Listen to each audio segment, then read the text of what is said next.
우리가 하나님께서 계시는 영광의 나라에 들어가기 위해서는 십자가에서 인간의 죄를 대속하시고 부활하시고 승천하신 그리스도를 영접해야만 합니다. 그리스도께서는 구원받은 성도들에게 이런 약속을 해주셨어요. 낙원에 있는 생명의 열매를 너희들에게 주겠다. 둘째 사망의 해를 받지 아니하며 감추었던 만나와 흰돌을 너희에게 주겠다는 것입니다. 그리고 만국을 다스리는 권세로 적 그리스도와 그의 졸개들을 질그릇을 깨트리는 영적 권위를 너희에게 줄 거야 라고 말씀하셨어요. 그러니까 세상에 악한 영이 아무리 많아도 두려워할 것 없단 말이죠. 세상을 살아가는 것이 힘겨워도 끝까지 믿음을 지키는 성도는 그리스도의 보좌에 함께 앉게 해주는 약속도 하셨습니다. 구원받은 성도들은 거룩한 보좌 앞에서 천국에 먼저 간 그 성도들과 함께 영원한 생명을 가지고 기쁨의 찬양을 하게 될 것입니다. 사도행전 2장 36절에 보면 그런즉 이스라엘 온 집은 확실히 알지니 너희가 십자가에 못 박은 이 예수를 하나님이 주와 그리스도가 되게 하셨다라고 기록하고 있습니다.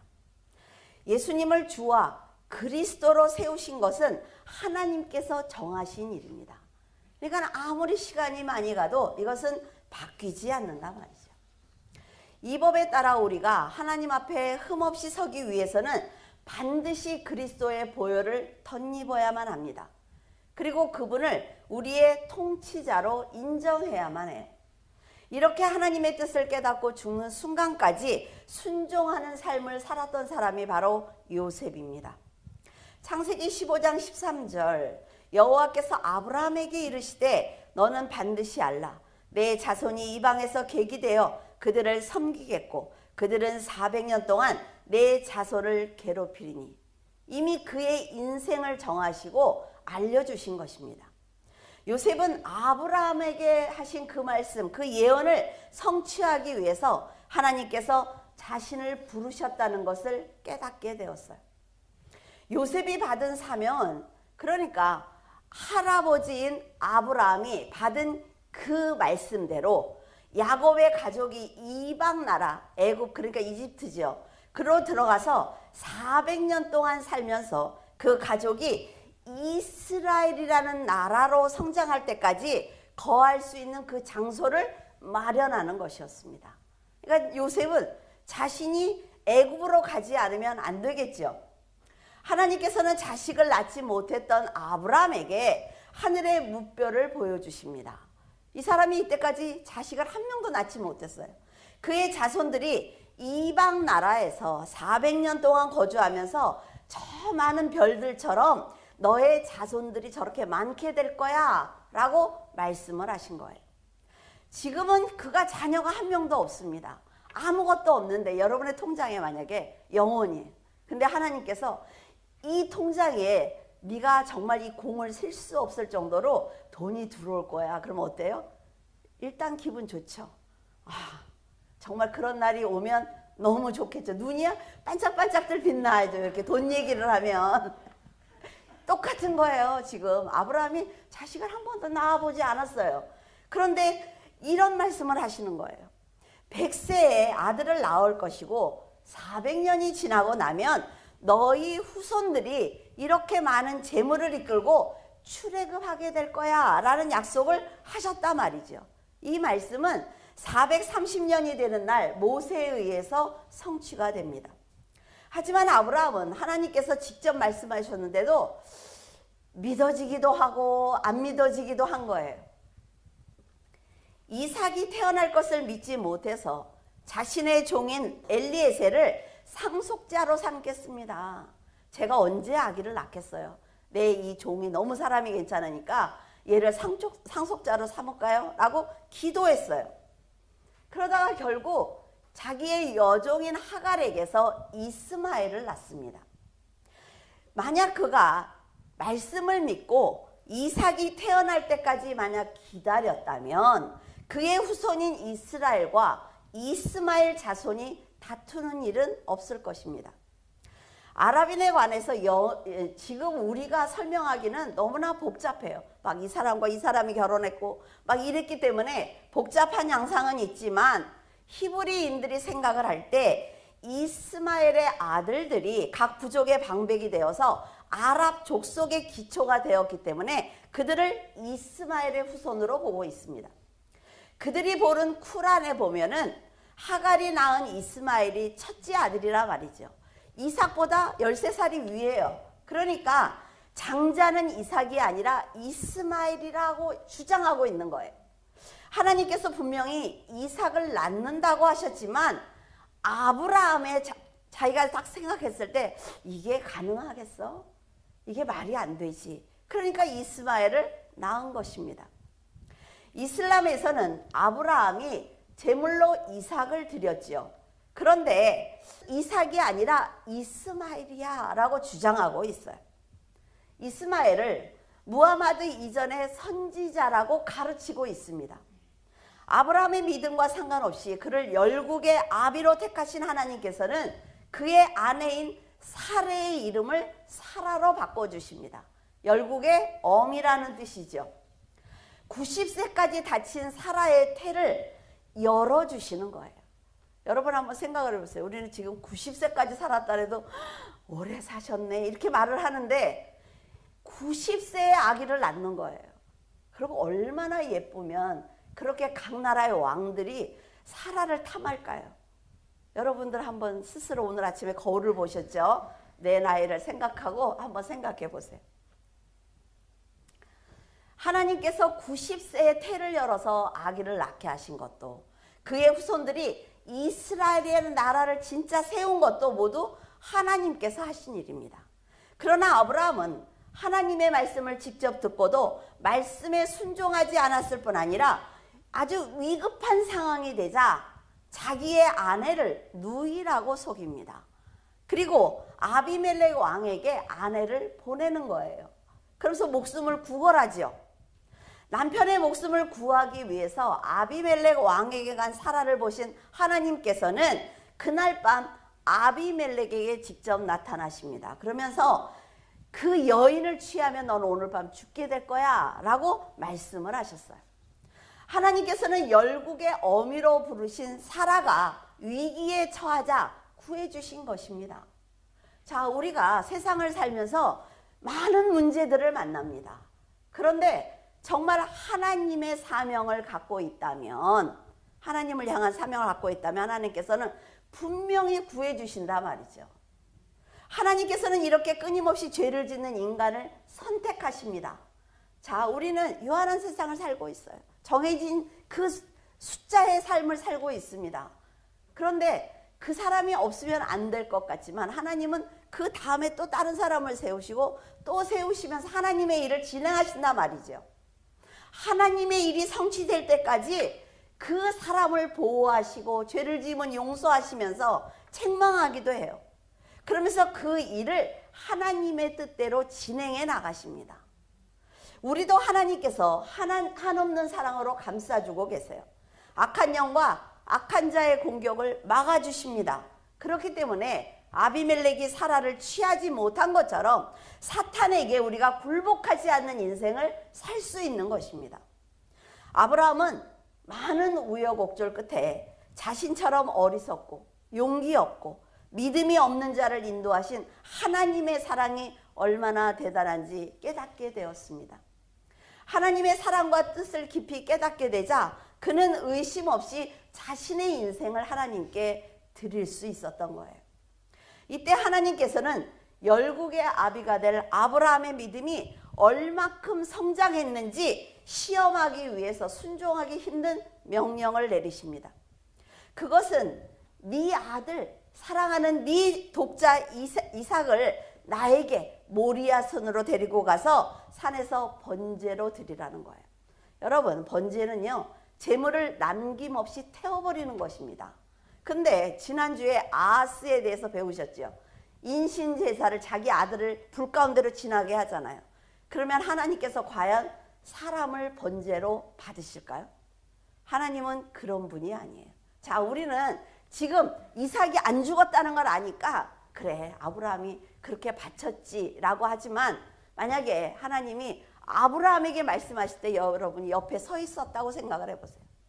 자, 네 아들 100세에 낳는 그 아들을 나에게 바쳐 이렇게 말씀하실 때 여러분은 옆에서 어떻게 할까요? 제 아들도 바칠까요? 아마 그래요? 나를 쳐다볼까 봐 계속 고개를 돌리고 슬금슬금 빠져나가지 않을까요? 인간이 살아가면서요 가장 놓기 힘든 게 자녀입니다. 그것도 100세에 겨우 얻은 아들을 번제로 드리라는 하나님의 명령은 어떤 부모이든 순종하기 어려울 것입니다. 100세에 겨우 낳은 아들을 내놓으라는 명령을 받은 아브라함의 마음이 어땠을까요? 여러분이 한번 생각을 해보세요. 그렇게 기꺼이 아들에게 장작을 지우고 가는 그 아브라함이 이해가 되십니까? 하나님께서는 여러분이 가장 사랑하는 그 자식을 나에게 내어놓으라고 한다면 여러분 기쁜 마음으로 드릴 수 있겠어요? 만약 적그리스도가 자 아들하고 같이 서 있는데 적그리스도가 총을 겨누면서 네가 그리스도를 부인하지 않으면 네 아들을 죽일 거야 라고 말했다고 해보세요. 지금도 세상 곳곳에서는 그런 일이 일어나고 있습니다. 중국에서도 목사님들 30명이 끌려나갔죠. 그러니까 지금도 예수 그리스도를 시인하면 그 자리에서 죽이는 일들이 너무나 많이 벌어지고 있어요. 그랬다고 한다면 여러분은 자녀에게 하나님께 가자. 우리의 삶은 천국에서 이어가면 돼. 그리스도를 부인하지 마 라고 말씀하실 수 있겠습니까? 어쩌면 우리는 하나님을 원망할지도 몰라요. 내가 이렇게 교회를 열심히 했고 주일도 모두 지켰는데 어떻게 나에게 이렇게 하실 수가 있습니까? 라고 원망하지 않아요? 어쩌면 하나님을 떠날 수도 있습니다. 제가 이렇게 많이 기도했는데 하나님께서 우리 가정을 어떻게 이렇게 만드실 수 있습니까? 라고 원망할 수 있어요. 그런데 여러분들은 성경을 보면서 아마도 이삭을 드린 아브라함의 믿음을 칭찬했을 것입니다. 나도 그런 믿음을 갖고 싶다라고 부러워했을 거예요.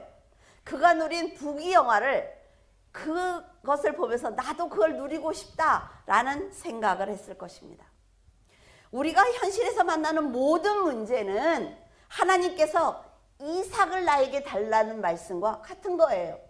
여러분이 하는 사업이 어려워지고 가정에 문제가 생기고 내 건강에 이상이 생길 때 모두가 하나님이 이삭을 달라는 말씀과 같단 말이죠.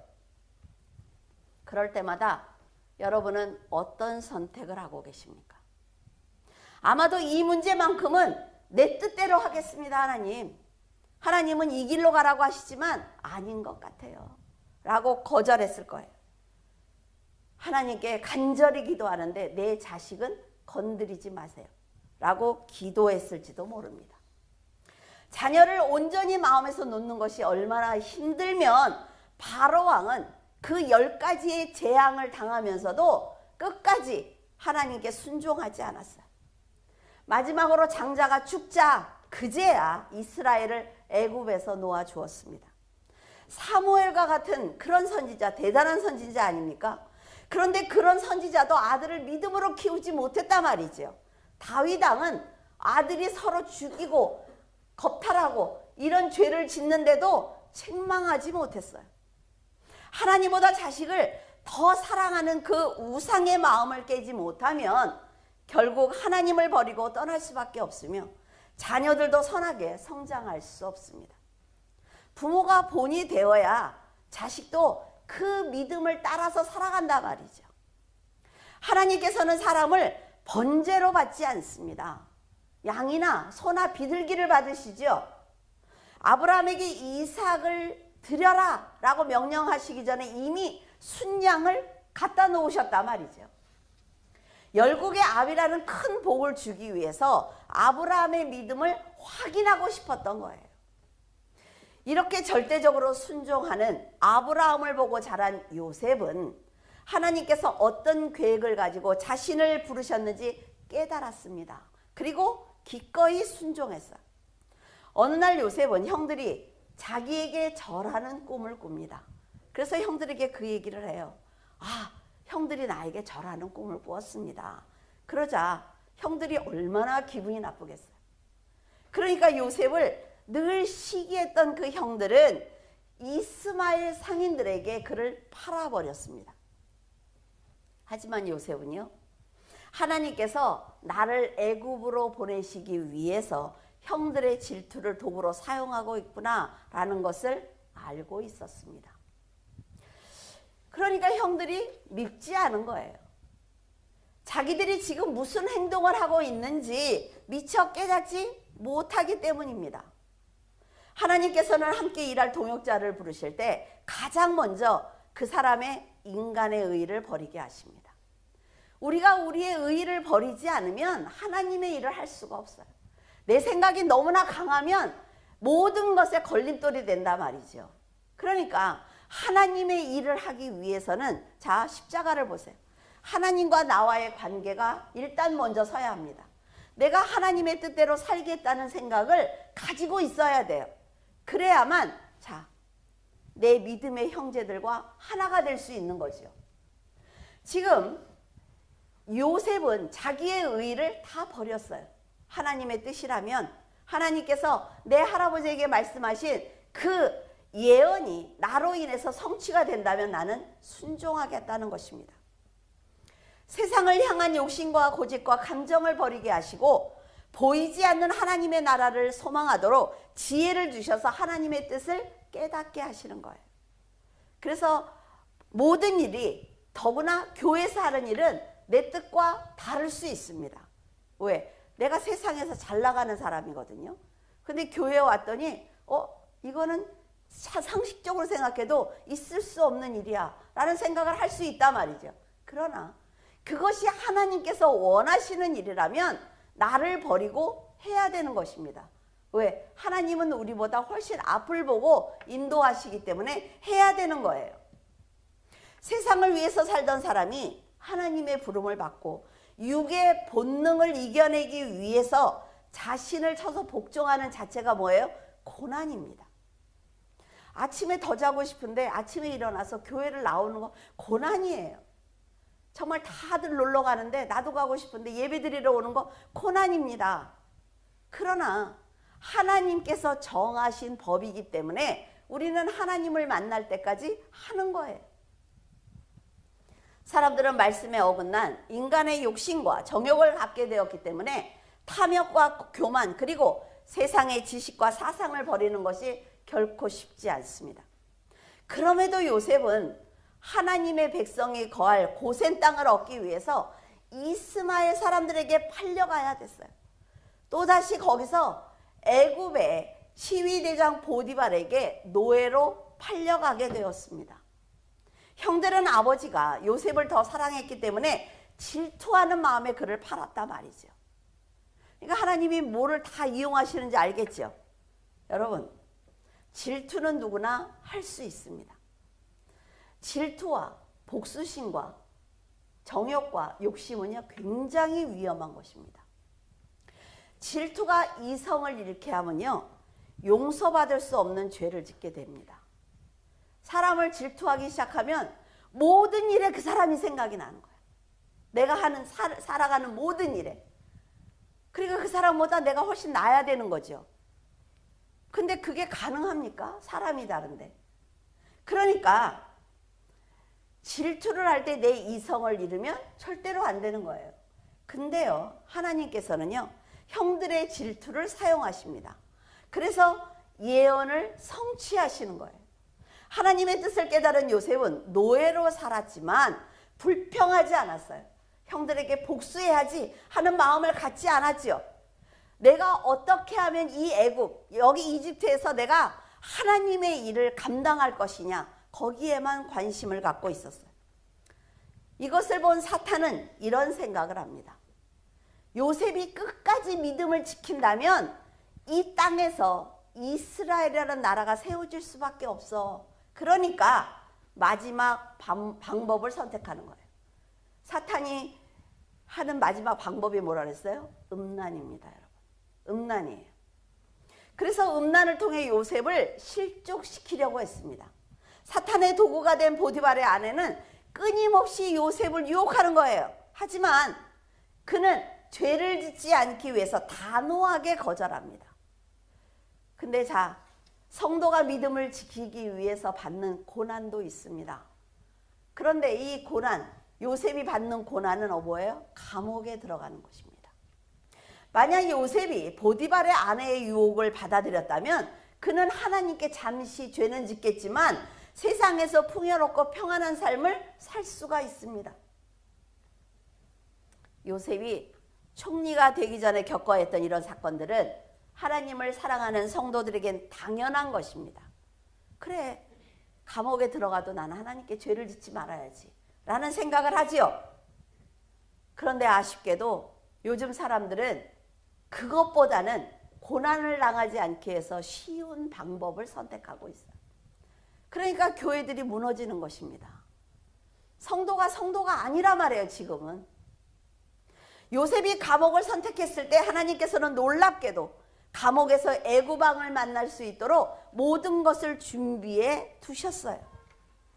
매 순간 하나님을 중심으로 결단하는 요셉을 보면서 느끼는 것은 세상에서 살기 위해서는 어쩔 수 없어.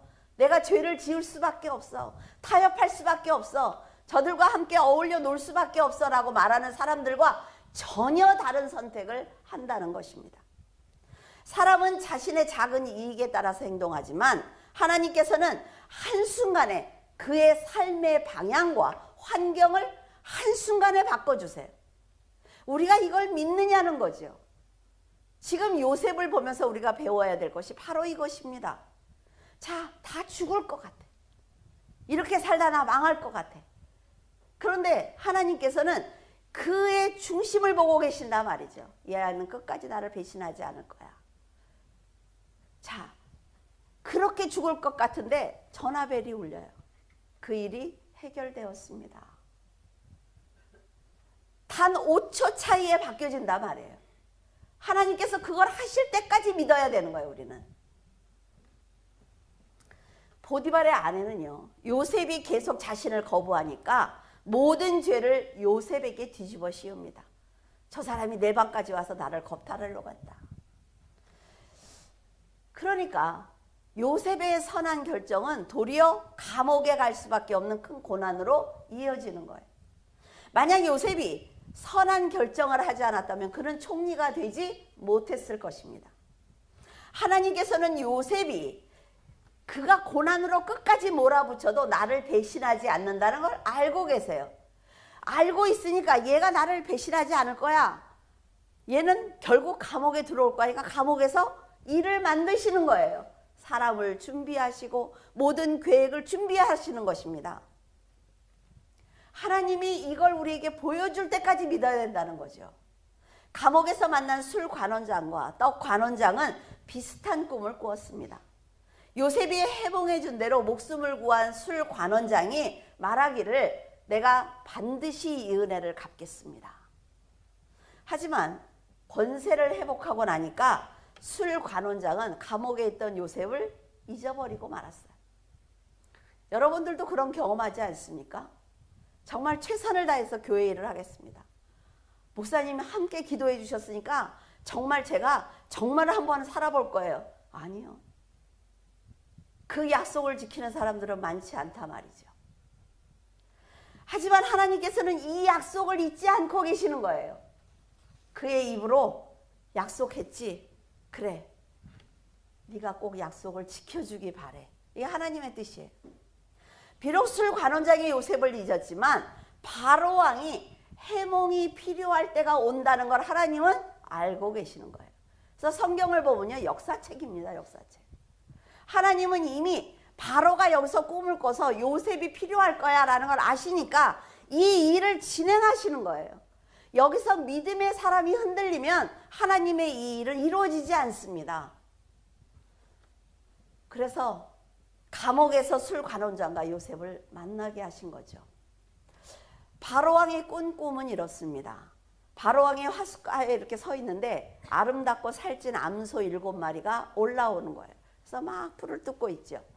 그런데 그 뒤를 이어서 정말 깡마르고 보기에도 너무 흉한 7 암소가 올라와서 그 실한 7 암소를 잡아먹는 거예요. 그리고 연이어서 꿈을 꿨습니다. 정말 너무 미약하고 너무 다 말라빠진 이삭이 충실하고 정말 잘 익은 곡식을 다 삼키는 거예요. 그제서야 술 관원장은요, 바로가 이 꿈을 누가 해몽해줘 막 이러니까 가만히 생각하니까 요셉이 생각나는 거죠. 여러분, 하나님께서는요, 이렇게 성도들이 사명을 감당할 수 있도록 잠시 만난 인간관계나 스쳐간 사건을 사용하십니다. 그래서 내가 매 순간 선하게 살아야 돼. 하나님이 정말 내가 미운 사람도 있잖아요. 싫은 사람도. 근데 그 사람을 만나게 하셨어. 그 사람을 만날 때마다 못되게 굴어. 근데 이쯤 와서는 이 사람의 능력이 필요할 때가 있단 말이죠. 그럼 어떻게 할 거야? 그러니까 매 순간 하나님이 나를 걸어가게 하시는 그 매 순간 만나는 사람과 환경에 선하게 살아야 돼요. 그래야 아무 때나 가서 도움을 청하죠. 하나님께서는 지금 만난 사람에게 도움을 주거나 받게 하십니다. 스쳐간 그 사건이 다음 사건의 열쇠가 될 수 있도록 하시기도 해요. 바로 왕에게 불려간 요셉은 내가 이 꿈을 당신을 위해서 내가 해몽을 해주겠는데 이건 제가 하는 게 아닙니다. 만왕의 왕이신 하나님께서 당신에게 모든 계획하에서 이 꿈을 해몽해 주실 건데 저한테 감사하는 게 아니라 하나님께 감사하기를 바랍니다 라고 말을 합니다. 해몽을 들은 바로 왕은 요셉이 너무나 지혜가 충만하단 말이죠. 그러니까 그를 총리로 세우는 거예요. 여러분은 이 사건을 통해서 요셉이 총리가 된 것만 보시면 안 돼요. 우리 아들이 총리가 됐으면 좋겠다. 요셉처럼 총리가 되게 하옵소서. 그러면 감옥에 가야 되는데. 근데 그것만 본단 말이에요. 그것만. 총리가 된 것만. 성도가 어떤 결단을 했을 때 하나님께 도움을 받는지 그걸 생각하셔야 돼요. 그래서 내 자식들에게 이런 결단을 해야 돼. 선하게 이런 결단을 해야 돼 라고 말해줘야지. 그걸 조금만 그래 잠깐 믿음을 잠깐 내려놔봐. 잠깐 내려놓고 나면 이 길로도 갈 수 있겠다라고 얘기를 하면 다 망해요. 만약 요셉이 쉽게 살려고 보디발의 아내와 동침했다면 잠시 편안한 생활을 할 수 있었지만 결국 하나님께 버림을 받았을 것입니다. 요셉은 바로의 꿈처럼 7년 동안 풍년이 있겠구나. 그 뒤에 가뭄이 오겠네 라는 걸 알았어요. 그러니까 7년 동안 큰 창고를 지어서 곡식을 모아놓는 것입니다. 7년이 지나자 정말 가뭄이 들었단 말이지요. 그러니까 온 세상 사람들이 굶주림을 면하기 위해서 애굽으로 모여들기 시작을 했습니다. 가나안에서 살고 있던 애굽과 그의 아들들도 곡식이 떨어지니까 양식을 사기 위해서 가나안을 버리고 애굽으로 왔어요. 하나님께서는 가뭄을 사용하셔서 아브라함의 그 예언의 말씀을 지금 성취하고 계시는 거죠. 야곱과 그의 가족들이 요셉이 있는 애굽으로 온 거예요. 자, 아브라함에게 네 자손이 400년 동안 이방 나라에서 가나안을 떠나서 애굽에서 살게 될 거야. 그 약속을 지금 성취하고 계십니다. 근데 어때요? 쌀을 많이 주면서 성취하세요? 아니요. 굶게 하십니다. 그래서 장소를 옮기게 하세요. 잘 들으셔야 돼요. 그렇죠? 우리가 잘 되는 것, 그냥 잘 사는 것, 이것만 복이라고 생각을 해요. 그러나 하나님께서 여기서 여기로 옮기기 위해서는 고난이라는 도구를 사용하신단 말이죠. 요셉은 형들을 보게 됩니다. 자, 형들이 앞에 쫙 서요. 자기는 총리예요. 그러니까 형들을 보자 어떤 생각이 들었을까요? 자기를 노예로 팔아서 아버지와 동생과 떨어져 살게 한 사람들입니다. 감옥에서 고통을 당하게 한 사람들이에요. 그 형들을 한눈에 알아보는 거죠. 근데 신기한 건 가해자인 그 형은 동생을 알아보지 못합니다. 여러분, 악하게 사는 사람들은요, 그 피해자에 대해서 관심 없어요. 이제 요셉은 애굽의 총리가 되어서 권력과 재물을 가졌단 말이죠. 그러면 뭘 할 수 있어요? 복수할 수 있습니다. 여러분 같으면 이 상황에 어떤 판단과 결정을 하실 것 같습니까? 자, 나를 괴롭혔어. 근데 그렇게 괴롭힌 사람이 내 앞에 와서 도움을 청해요. 나는 얼마든지 도와줄 수 있어. 그럴 때 여러분 어떤 생각을 하실 것 같아요? 하나님의 계획을 알고 있던 요셉은 두려움에 떠는 형들에게 이렇게 얘기를 합니다. 당신들이 나를 이곳에 판 것에 대해서 근심하지 않기를 바랍니다. 왜? 하나님께서는 가족의 생명을 구원하시기 위해서 나를 이곳에 먼저 보내셨기 때문이에요. 당신들은 인간적으로 비록 나를 질투하고 미워했지만 그게 다가 아니라 말이죠. 그 질투를 이용해서 내가 이곳에 올 수밖에 없게 하나님이 하신 것입니다. 당신들이 만약 아무리 나를 미워해도 하나님께서 허락하지 않으면 절대로 애굽으로 팔려오지 않았을 것입니다. 얼마나 멋있어요. 엄청난 고난을 겪고도 형제들을 위로하는 말을 하는 요셉을 보면서 하나님께서는 어떤 인격을 가진 사람을 사용하는지 우리가 배울 수 있다 말이죠. 성도는 요셉처럼 하나님을 중심으로 세상을 멀리 볼 줄 알아야 합니다. 요셉처럼. 자, 우리가 요셉이라는 성경을 그냥 읽으면서 그냥 막 넘어가면 이 성경은 우리에게 필요 없어요. 요셉이 어떻게 살았는지, 어떤 결정을 했는지, 어떤 깨달음을 가졌는지, 그가 세상을 보면서 어떤 판단을 하는지 우리가 배워야만 하나님의 뜻대로 살아갈 수가 있는 거예요. 성경은 성경이고 나는 나야. 성도들하고 대화를 이렇게 하다 보면 그 성경에 그거 있잖아요. 그러면 그래요? 그게 나하고 상관이 있어요? 아무 생각이 없단 말이에요. 아무 생각이. 창세기 47장 27절에 보면 이스라엘 족속이 애굽 고센 땅에 거주하며 거기서 생명을 얻어 생육하며 번성하였더라. 이게 너무 중요한 얘기. 고센 땅에 거주하게 된 야곱의 가족은 가뭄으로 고통을 당하는 세상 사람들과 전혀 다른 삶을 살고 있습니다. 누구에게 보호를 받고 있어요? 하나님이 아니에요. 바로 왕에게. 세상의 왕에게 도움을 받고 있는 거예요. 그 왕이, 세상의 왕이 그들을 보호하면서 평안을 누리게 합니다. 근데 이들이 누구예요? 하나님의 백성입니다. 우리가 세상을 살고 있지만 하나님의 도움을 이렇게 받아야 된다 말이죠. 세상만 보고 두려워하면 질 수밖에 없는 거예요. 믿음을 버릴 수밖에 없습니다. 세상이 빨리 흘러가고 세상이 어두워도 상관없어요. 믿음의 사람에게는. 왜? 우리는 이미 정해진 결말이 있단 말이죠. 이것이 바로 하나님을 믿는 성도들이 누리는 사랑이고 은혜입니다. 요셉은 고난을 당할 때 불평하지 않았어요. 그리고 복을 받을 때는 교만하지 않았습니다. 이걸 꼭 기억하셔야 돼요.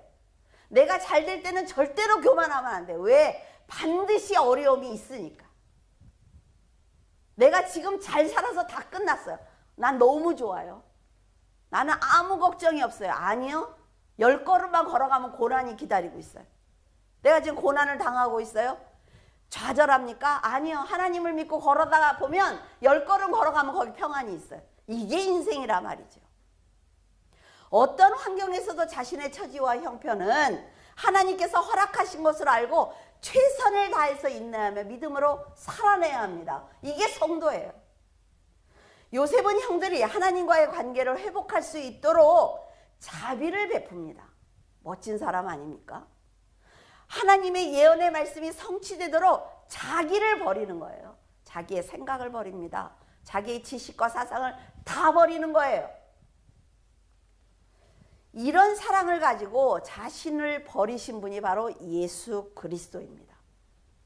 24절에서 25절 능히 너희를 보호하사 거침이 없게 하시고 너희로 그 영광 앞에 흠이 없이 기쁨으로 서게 하실 이 곧 우리 구주 홀로 하나이신 하나님께 우리 주 예수 그리스도로 말미암아 영광과 위엄과 권력과 권세가 영원전부터 이제와 영원토록 있을지어다. 아멘. 예수 그리스도께서는 우리가 하나님 앞에 흠없이 설 수 있도록 하나님의 영광과 위엄과 권력과 권세를 덧입혀 주셨습니다. 지금 TV를 틀어보세요, 여러분. 아주 점쟁이 무당들이 난리도 아니에요. 왜 그래요? 말세라 그렇습니다. 그런데 이렇게 하나님의 영광과 위엄과 권력과 권세를 덧입은 우리들은 한마디도 못하고 있단 말이에요. 그들은 나와서 막 떠들고 있는데 우리는 한마디도 못하고 있어요. 그리스도께서 우리를 위해 자신을 희생하지 않았다면 우리 같은 죄인이 어떻게 감히 하나님께 찬양과 영광을 올려드릴 수 있겠습니까? 여러분은 그리스도가 없는 삶을 생각해 보신 적이 있으세요? 우는 사자처럼 삼킬 자를 찾아다니는 그 사탄을 그리스도가 없이 어떻게 이겨낼 수가 있어요?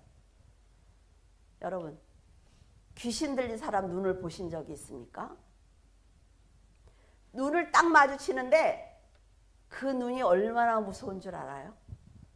근데 거기서 제가 만약에 무서워하면 지는 거예요. 그 귀신 들린 사람이 저하고 눈이 딱 마주쳤어. 제 방에 앉았어요. 그 사람이 왔으니까. 그래서 마주 보는데 그 사람이 뭐라는 줄 아세요? 왜 눈동자가 흔들리세요? 나한테 이렇게 얘기해요. 아니요. 제가 지금 당신을 보는 그 영은 제가 보는 게 아닙니다. 성령께서 함께 하시는 거예요.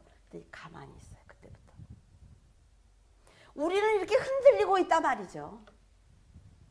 사탄이 얼마나 잘 아는 줄 알아요? 그래서 이사야 선지자는 예수님이 이 땅에 태어나실 700년 전에 예언을 합니다. 예수님이 당하실 고난에 대해서 이사야 53장 3절 이하에 이렇게 기록하고 있어요. 그는 멸시를 받아 사람들에게 버림을 받았으며 간고를 많이 겪었으며 질고를 아는 자라. 마치 사람들이 그에게서 얼굴을 가리는 것 같이 멸시를 당하였고 우리도 그를 귀히 여기지 않았다라고 말하고 있습니다. 700년 후에 예수님이 당할 일을 이렇게 본 것처럼 기록해 놨단 말이에요. 아까 말씀드렸어요. 역사책입니다. 연도도 틀리지 않아요. 그리고 그는 실로 우리의 질고를 지고 우리의 슬픔을 당하였거늘 우리는 생각하기를 그는 징벌을 받아 하나님께 맞으며 고난을 당했다라고 얘기를 합니다. 예수님이 십자가를 지게 나하고 무슨 상관이 있어? 그 사람이 잘못한 것 아니야? 여러분, 그러나요? 예수님의 찔림은 우리의 허물 때문입니다. 그가 상함은 우리의 죄악 때문이라 말이죠. 예수님이 징계를 받았기 때문에 우리가 평안을 누릴 수가 있는 것입니다.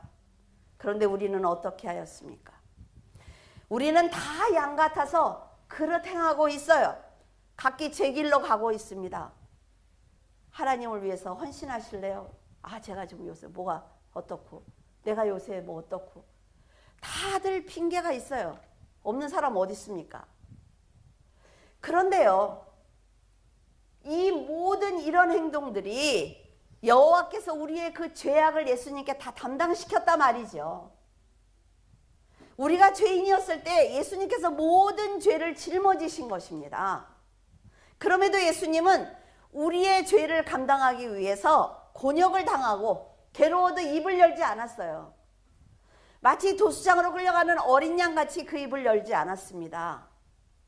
우리의 죄 때문에 십자가를 지신 예수님의 고통을 지금도 우리는 잘 모르고 있단 말이죠. 그래서 말씀을 듣고 기적을 보면서도 예수님을 믿지 않습니다. 그 기적? 세상에서도 일어나. 그런 일이 있을 수 있지 라고 얘기한단 말이에요. 그런데 우리가 하나님을 믿는다면 이런 작은 일을 기적을 보든 이만큼 큰 기적을 보든 우리는 감사해야 되는 거예요. 이런 감사가 이어져야 하나님 앞에 흠없이 선다 말이죠. 지금 우리가 숨을 쉬고 있는 자체가 기적입니다, 여러분. 나가보세요. 얼마나 많은 사고들이 일어나고 있는지. 생명의 주인 그리스도를 믿지 못하겠다고 한다면 더 이상 어쩌면 구원의 기회가 없을 수도 있습니다. 천국 안 가도 돼 이렇게 말씀하시는 분이 있어요. 아, 지옥에 가지 뭐. 여러분 정말 이렇게 쫙 열어줬으면 좋겠어 하나님이. 지옥이 어떤지. 그 냄새가요. 여러분 시체 썩는 냄새 맡아보신 적 있어요? 저는 없습니다. 근데 형사들이 얘기하는 거 보면 그게 안 지워진대요. 그 냄새가. 근데 지옥은 그거의 1000배라고 해요.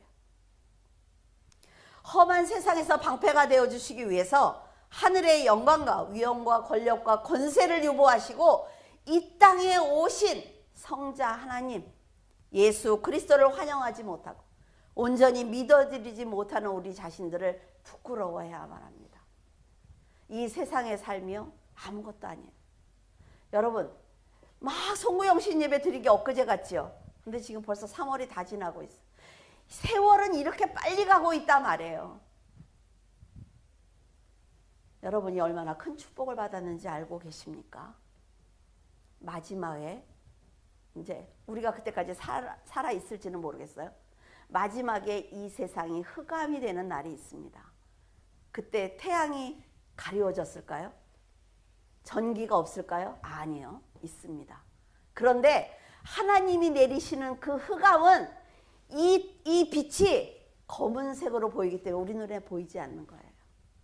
그 정도로 흑암이 그렇게 어둡대요. 성경에 기록되어 있잖아요.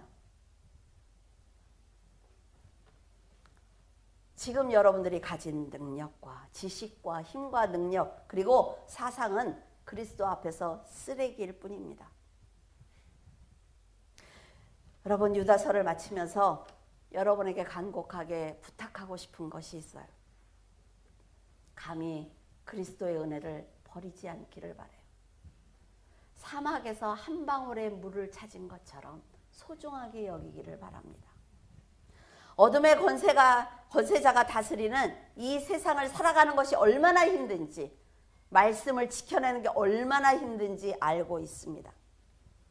그러나 하나님 앞에 흠없이 서기 위해서는 그리스도가 계셔야 돼요. 여러분 안에 성령께서 계셔야 됩니다. 그리고 귀신 들린 자를 한번 만나보세요.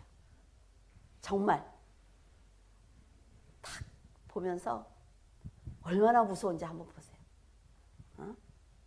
저희 집에 아이를 데려다가 우리 유권사님은 그 아이를 알죠. 데려다가 제가 밥을 먹였어요. 너무 불쌍해서. 그때는 저도 굉장히 가난할 때 저희 집에 데려다가 제가 밥을 해서 먹였는데 그 아이가 귀신이 탁 들어갈 때는 제가 팽 돌아요. 머리가 어지러 팽 돌아서 탁 쳐다보면 귀신이 들어갔어. 근데 머리가 이렇게 길어. 걔네들은 왜 이렇게 머리가 긴지 모르겠어. 무섭게 이렇게 길어요. 그러면서 꼭 소변을 봐요. 그래서 머리가 핑 돌아서 너무 첫 번에 그 아이를 봤을 때 무서워서 우리 장로님한테 우리 장로님 믿음이 있었는지 잘 모르겠어. 지금 우리 장로님들처럼 믿음이 있어야 되는데 오시라고 전화를 하는데 이 전화번호가 안 눌러지는 거예요. 근데 등이 이상해서 이렇게 탁 서보니까 뒤에 와서 서서 머리를 이렇게 만지면서 뭐 하세요? 이러는데 정말 기절하는 줄 너무 무서워가지고 그래서 앉아! 그래서 소리를 탁 질러서 너무 무서우니까 걔가 가까이 있으니까 근데 걔가 앉더라고요. 그러니까 덜 무서워. 그래서 사도신경을 시키는데 전능하사 천지를 만드신 하나님 아버지를 내가 믿사오며 이렇게 해야 되잖아요. 근데 걔 뭐라는 줄 알아요? 전능하사 천지를 만드신 하나님 아버지가 나를 믿사오며 10번을 고쳐줘도 안 돼. 그러면서 웃어 깔깔거리고 웃어요. 그 아이를 뭔 배짱으로 이렇게 한 1년 이상을 데려다 밥을 먹였는지 모르겠어요. 귀신들이 더 잘 알아요. 귀신들이 훨씬 더 잘합니다. 예수님이 그리스도라고 귀신들이 고백을 하잖아요. 제자들은 뒤늦게 아는데 귀신들이 먼저 안단 말이에요. 지금 이런 영적인 치열한 세상에서 우리가 살아가고 있는 거예요. 그런데 놓치면 예수님을 놓치면 악한 영들에게 넘어질 수밖에 없다는 말씀을 드리는 거예요. 하나님의 특별한 사랑을 받고 있는 여러분은 유다가 간절히 부탁한 말씀을 기억을 해서 그리스도를 잘 섬기기를 바랍니다. 기도하겠습니다. 전능하신 하나님 아버지, 깊은 감사를 드립니다. 유다서 강해를 하면서 하나님께서 죄인을 구원하기 위해 창세전부터 지금까지 얼마나 많은 은혜를 주셨는지 깨닫게 되었습니다. 저희들 하나님의 뜻대로 사는 자녀가 되게 하시고 눈앞에 펼쳐지는 일만 보는 것이 아니라 우주 만물을 다스리시는 하나님의 계획과 섭리를 깨닫고 그 일에 동참하는 하나님의 동역자가 되게 하여 주시옵소서. 세상은 급하고 빠르게 달려가고 있으니 감당하지 못할 지식들이 넘쳐나고 있지만 저희 성도들은 그 중심의 말씀을 세우고 흔들림 없이 주님만 바라볼 수 있도록 도와주시옵소서. 물줄기 교회 성도들의 삶을 주장하여 주시사 물질과 건강을 채워주셔서 세상과 타협하지 않고 오직 이 땅에 하나님의 나라를 세우는 용사가 될 수 있도록 도와주시옵소서. 악한 자와 악한 영을 물리쳐 주시고 언제나 돕는 사람들과 성령께서 함께 하셔서 평강을 누리는 부활의 삶을 살 수 있도록 도와주시옵소서. 언제나 성도를 사랑하시는 우리 주 예수 그리스도의 이름으로 기도드립니다. 아멘.